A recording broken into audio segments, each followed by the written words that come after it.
two stories of the day today.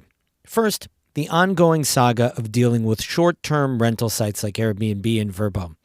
They've been gobbling up housing that used to be regular rentals for locals, causing a real crisis. Plattsburgh is the latest place to roll out some new rules. And second, I can't wait to tell you about a new podcast we're launching in a couple weeks. It's about far-right extremist groups and militias operating here in the North Country. We've been working on it for months, and we're going to give you a preview today. Those are today's stories of the day. Support for Story of the Day comes from Claxton Hepburn Medical Center, dedicated to providing patient care and regional services to the people of St. Lawrence County. claxtonhepburn.org. Hey, I'm David Sommerstein. It's Thursday, January 4th. First up, New York forest rangers rescued a hiker who fell several hundred feet off a mountain in Essex County late last month. The day after Christmas, a 46-year-old woman from South Glens Falls slipped off the summit of South Dix Mountain. She fell several hundred feet down steep snow and a rock slide before grabbing a small spruce tree. That prevented her from going over a cliff face. The hiker contacted rangers for help at around 5:30 in the evening. Ranger Jamison Martin says she had an emergency blanket with her and was told to keep warm until rangers got there. She was terrified to go up, down, left, or right. So she basically was in place. And she said she basically just kind of wiggled there, standing on that rock, using all her energy just to stay as warm as she could. I mean, even then, she's cold. The conditions were treacherous, with pouring rain, soaking wet spruce tree cover, deep snow, slippery ice. Martin says recent rains had washed out the trails, leaving rotten snow behind. It's brutal to have low 30s. It's basically what we call hypothermia weather, wet, cold, just the mix of those things. It's a bad combo. The rangers did reach the hiker at 1:30 in the middle of the night. They gave her warm liquids, food, and dry clothing and guided her back to the trail. They all made it back to the trailhead after hiking for 5 hours.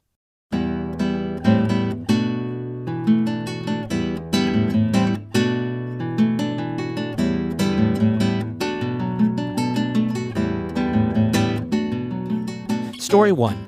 North Country towns have been grappling with what to do about short-term rentals, whether to ban or allow them, how to balance local housing needs with potential revenue from tourists. That saga has been playing out in Plattsburgh over the last year, and it's culminated in a new law that requires STR owners to register their properties. Kara Chapman has details. Over the last year, city residents who do and do not support short-term rentals listed on websites like Airbnb and Vrbo have spoken out at council meetings. Opponents have called for a complete ban on STRs in residential areas. They've voiced concerns over safety, traffic, parking, noise, and, at a bigger level, housing. Matt Toloski of Ridgewood Drive spoke at a public hearing in December. He says an Airbnb on his street means one less residential home and a reduction to the city's housing supply. All right, it's disrupted the quality of life on my street. And if you multiply that times the many Airbnbs that will come down the road in the future, the facts speak for themselves. Airbnbs reduce residential life and residential housing in Plattsburgh. Supporters say it's not true that STRs don't benefit the city. They say the rentals contribute to tax and tourism revenue, and that they aren't the root cause of the city's housing shortage. Jessica Murnane co-owns the Airbnb Toloski was talking about. Here she is at a public meeting in September. To say that there's no benefit to our community by offering a comfortable housing environment to what I could describe as my personal favorite, transient, is not only outlandish, but it's just a lie.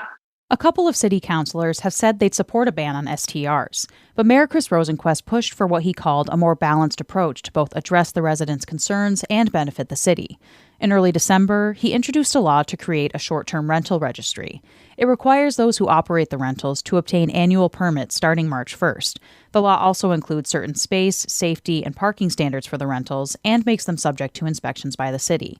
During a meeting last month, Ward 3 Councilor Elizabeth Gibbs expressed concerns over how the new registry would be enforced, how the code enforcement officer would know an STR is in operation, what to do if a property owner fails to allow an inspection or pay a fee. It's not that I don't support the idea of a short-term rental registry, but I'm concerned that it doesn't really have the enforcement that we want it to, And if it becomes a law that's difficult to enforce, I don't know if I can support it, I guess that's what I'm saying. Rosenquist says concerns over enforcing the short-term rental registry are no different than what the city already deals with when it has to enforce codes for other types of rental properties. That's not a hurdle, nor should it be a hurdle, to put something in place, which there's nothing in place right now. So the alternative is do nothing or do a little bit of something and start to chip away at a regular solution that makes sense for everybody. The law creating the STR registry ultimately passed 4 votes to 2. The no votes were Gibbs and Ward 1 Councillor Julie Bond, who'd previously expressed support for a ban. The council also passed a law creating a vacant building registry. That'll require owners to register buildings when they become vacant. They'll also have to submit plans to secure, demolish, or rehabilitate them. Like the STR registry, it goes into effect March 1st. Kara Chapman, North Country Public Radio, Plattsburgh City Hall. Now, story 2.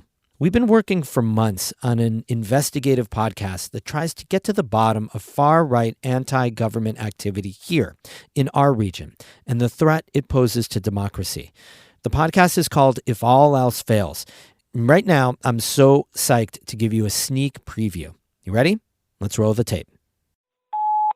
Yes, hello. I'll leave a message for Zach Hirsch. This is Sheriff Mike Carpinelli in Lewis County. I got your message, and this is Mike. I was trying to reach Mike Carpinelli last year. He's a sheriff from upstate New York. We were working on a story about him. We'd emailed, and Carpinelli called us back the same day. And we'll talk, and then I'll decide what we can do. Appreciate you reaching out to me. Thank you. Take care, Zach. Bye-bye. But that was the only time we'd ever hear from the sheriff. Carpinelli first grabbed our attention when he posted a photo of himself a year and a half ago. In that photo, he's holding up an award from the Oath Keepers, and he looks proud of it. The Oath Keepers are a far-right militia group.